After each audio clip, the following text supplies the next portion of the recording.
أيها الأبناء، احفظوا هذه الجملة: من عاش خادما تحت قدم أمه عاش سيدا فوق رؤوس قومه. من عاش خادما تحت قدم أمه عاش سيدا فوق رؤوس قومه. عباد الله، القرب من الوالدين قربة، والبعد عنهما مسخطة. لا بد أن نعلم أن كل بيت فيه أنفاس الوالدين فهو بيت رحمة وحنان. الوالدان أفنيا الأعمار وأنفق الأموال علينا صغارا، تعلقت قلوبهم بنا كبارا، حتى إذا احدودب منهم الظهر وتقاربت الخطى وارتعشت الأطراف وأنهكتهما الأمراض وزارتهما الأسقام وابيض منهما ما كان أسودا واسود منهما ما كان أبيضا واشتد منهما ما كان لينا ولان منهما ما كان مشتدا، تعقلهم الشعرة ويتعثرون بالبعرة، يجازون بعد ذلك كله بالإعراض والنكران. تأملوا يا رحمكم الله وصف هذه اللحظات في القرآن العظيم: إما يبلغن عندك الكبر أحدهما أو كلاهما فلا تقل لهما أف ولا تنهرهما وقل لهما قولا كريما واخفض لهما جناح الذل من الرحمة وقل رب ارحمهما كما ربياني صغيرا. رب ارحمهما كما ربياني صغيرا. وبعد هذا العمر جاء إليك أيها الابن يتطلعان إلى إحسانك ويؤملان الصلة والمعروف منك، فوجداك فظا غليظ القلب لئيم الطبع شرس المعاملة سيء الخلق. إنا لله وإنا إليه راجعون. يا هذا إنه لا يقابل الإحسان بالإساءة إلا اللئام، ولا يقابل الجود والكرم بالإهانة إلا الطغام. وربي لا يفعل ذلك إلا من غلبت عليه شقوته وأعماه شيطانه وأضله هواه. أما علمت أيها المسكين أن رضا الله في رضا الوالد؟ أما علمت أيها المسكين أن رضا الله في رضا الوالد وسخط الله في سخط الوالد؟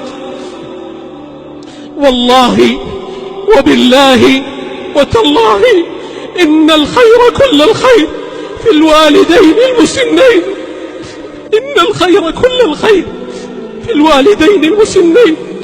قال صلى الله عليه وسلم: الخير مع أكابركم، الخير مع أكابركم. وفي رواية: والبركة مع أكابركم. الوالدان رؤيتهما طاعة وحديثهما قربة ودعاؤهما بركة وطاعتهما حسنة.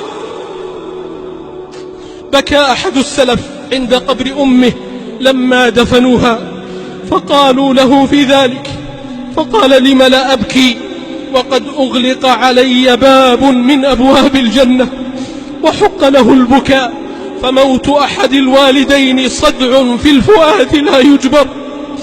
موت أحد الوالدين صدع في الفؤاد لا يجبر، لا تجبره زوجة ولا ولد ولا جاه ولا سلطان.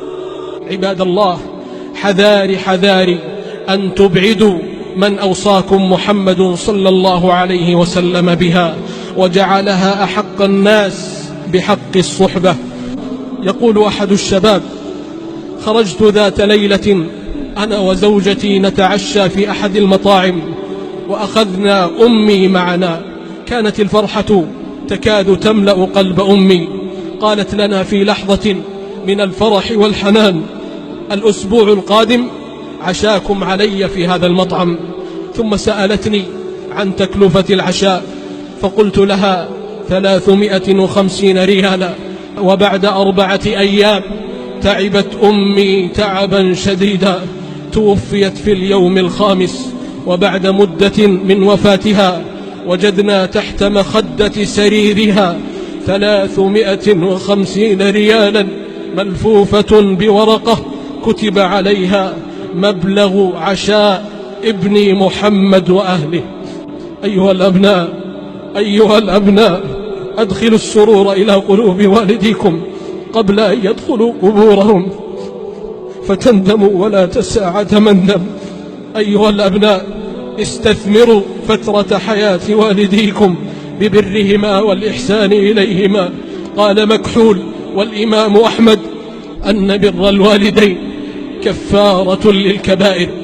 فلا تطع زوجة في قطع والدة عليك يا ابن أخي قد أفنت العمر، فكيف تنكر أما ثقلك احتملت وقد تمرغت في أحشائها شهرا، وعالجت بك أوضاع النفاس وكم سرت وقد ولدت مولودها ذكرا، وأرضعتك إلى الحولين مكتملة في حجرها تستقي من ثديها الدررا، وعاملتك بإحسان وتربية حتى استويت وحتى صرت كيف ترى، فلا تفضل عليها زوجة أبدا ولا تدع قلبها بالقهر منكسرا. أخي الحبيب، الأم لأجلك أذابت مهجتها وأرضعتك من ثديها، غسلت بيمينها عنك الأذى وآثرتك على نفسها بالغذاء، صيرت حجرها لك مهدا وأنالتك إحسانا ورفدا. لماذا يا أخي، لماذا لما كبر سنها واحتاجت إليك جعلتها هداك الله من أهون الأشياء عليك؟ إذا سافرت يا أخي سل نفسك هذا السؤال: أيهما أكثر سؤالا عني، أمي أم زوجتي؟ إذا مرضت يا أخي سل نفسك هذا السؤال: أيهما أكثر سؤالا عني، أمي أم زوجتي؟ إذا مت الأم تبكيك أضعاف أضعاف الزوجة، بل إن الزوجة قد تنساك مع زوجها الجديد. إنني لا أنكر وفاء الوفيات من الزوجات، لكنه لا ولن يكون كوفاء الأم. يا معشر الأبناء، لا تتصوروا أن بر الوالدين مهمة شاقة يصعب القيام بها، وثقوا أنها النفس تعتاد منا على ما عودناها عليه، فلنوطن النفس على بر الوالدين ولنجاهد النفس عليه، فسيكون ذلك سجية لنا وطبعا. اللهم أعنا على بر والدينا، اللهم أعنا على بر والدينا، اللهم أرضهما عنا، اللهم من كان منهما حيا اللهم فأطل عمره على عمل صالح، اللهم ومن كان منهما ميتا اللهم فارحمه برحمتك الواسعة، اللهم ارحمه برحمتك الواسعة، اللهم اجعل قبورهم مفائض صلواتك ومقار هباتك وطرق إحسانك ومجاري عفوك وغفرانك.